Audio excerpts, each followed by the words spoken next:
Hey, good morning, everyone. Nick Reagan here from our First Alert Desk. As you take a look over Charleston this morning, still a bit of a sunrise out there. Again, good morning. This is 5 on 5 Plus. I'm Nick Reagan. It's 5 minutes of local news and headlines right here from our First Alert Desk and our Live 5 newsroom. We're going to get started this morning with yet another officer-involved shooting, at least an update to one that we've told you about before. So this one's out in Somerville. The Somerville Police Department is sharing new information about a standoff that leaves a man dead and 7 officers on paid leave. On Friday afternoon, Somerville police officers stopped 51-year-old John Baldwin for a brake light violation. Authorities tell us that that's when Baldwin backed into a patrol car and then ran away before barricading himself in a home on Lilac Drive. Now, after unsuccessful negotiations, police say that they used tear gas, forcing Baldwin out of the house, where he began to shoot at officers. Officers fired back, and Baldwin was killed. Now, the State Law Enforcement Division is investigating the incident per standard protocols. Now to another shooting that we wanted to tell you about, or we told you about yesterday. Actually, a student is in custody after allegedly shooting a gun on campus at South Carolina State University. This is 19-year-old sophomore Rolanda Eiffel. He's charged with carrying a gun on school property, with additional charges pending as well. Campus police say he fired that gun inside an academic building, causing the campus to go on lockdown. We're told officers responded immediately and caught Eiffel. Luckily, no injuries were reported in this incident. And in Georgetown County, the sheriff's office says a high-speed chase led to a pair of armed robbery arrests. Deputies tried to pull over 19-year-old Tyler Johnson and Aaliyah Pelipio, who were suspected of breaking into a Goose Creek pawn shop and stealing a handgun. The pair eventually crashed into another vehicle before they are arrested. Johnson is facing several charges, including a weapons charge. We're also working to learn what charges Pelipio is facing. Additional charges from the Goose Creek Police Department and Berkeley County Sheriff's Office are also pending. All right, well, let's take a look again outside. You can see the bridges there. And again, just what looks like a bit of a sunrise, though. That can't be quite right since it's nearly 10:30 a.m. But looking like a pretty nice day out there. Let's go ahead and check in with our First Alert weather team to see what we can expect, especially here for the weekend.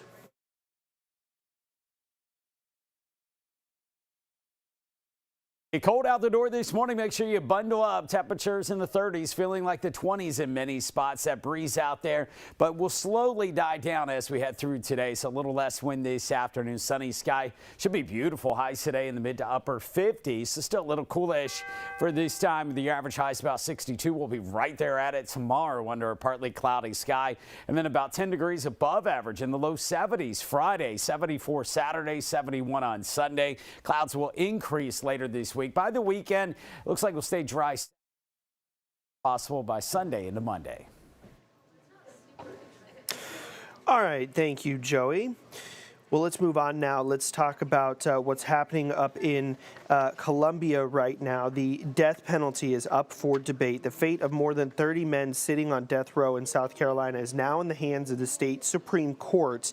Yesterday, justices heard arguments in a challenge brought by 4 death row inmates who say they don't believe the electric chair or firing squad are constitutionally acceptable methods of execution. And now attorneys are even questioning the legality of the lethal injection method. The state has been unable to replenish its lethal injection drugs despite a shield law hiding the identity of those drug manufacturers. State attorneys are now cautioning the court not to reveal any information that the shield law is designed to hide. There's no timeline for justices to issue a ruling on any of these 3 execution methods, and until then the state will not be able to proceed with any executions. Got to talk about a rollover that happened here in Dorchester County, I believe. Now, this is the South Carolina Highway Patrol telling us it's investigating a crash involving two different cars, leaving a single person dead. Now, correction, this is actually in Colleton County. It happened just after 9 last night on US 17A, north of Cottageville. Troopers tell us that a van was heading north when a sedan traveling south crossed the center road, hitting that van. The van went off the side of the road and overturned, and the driver was taken to the hospital. Now, the driver of the sedan was killed in the crash, while a passenger in that car was taken to the hospital. The victim has not yet been identified.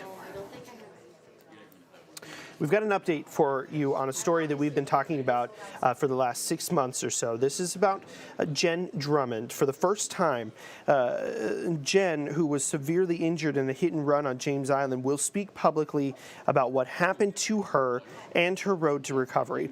Now, she was found by a neighbor laying unconscious in the middle of Woodland Shores Road on June 21st. She was rushed to the hospital and was in a coma for 2 weeks. Her case stemmed from community outrage, and a large reward from family and friends offered incentive to anyone with information about who was driving the car. Her uncle, Chris Drummond, says that she is now ready to speak with the community publicly today at noon, supported by her family and her doctors. Chris says that she wants to publicly thank the community for their support. However, he says that she doesn't remember much about that night in question. We'll have full reporting on this later tonight as well. And one more before we go. Representative Nancy Mace, she'll deliver the commencement address at the Citadel in May. Mace was the school's first female graduate 25 years ago, and now she represents South Carolina's 1st District. There, she was a member of the band company and graduated with a degree in business administration. Officials say women make up more than 13% of the Corps of Cadets. Mace will deliver her speech May 4th at 3:30 p.m. in the McAllister Fieldhouse. All right, well, that's all we got here from our first alert desk. This has been 5 on 5 Plus. I'm Nick Reagan. Again, thank you so much for joining us.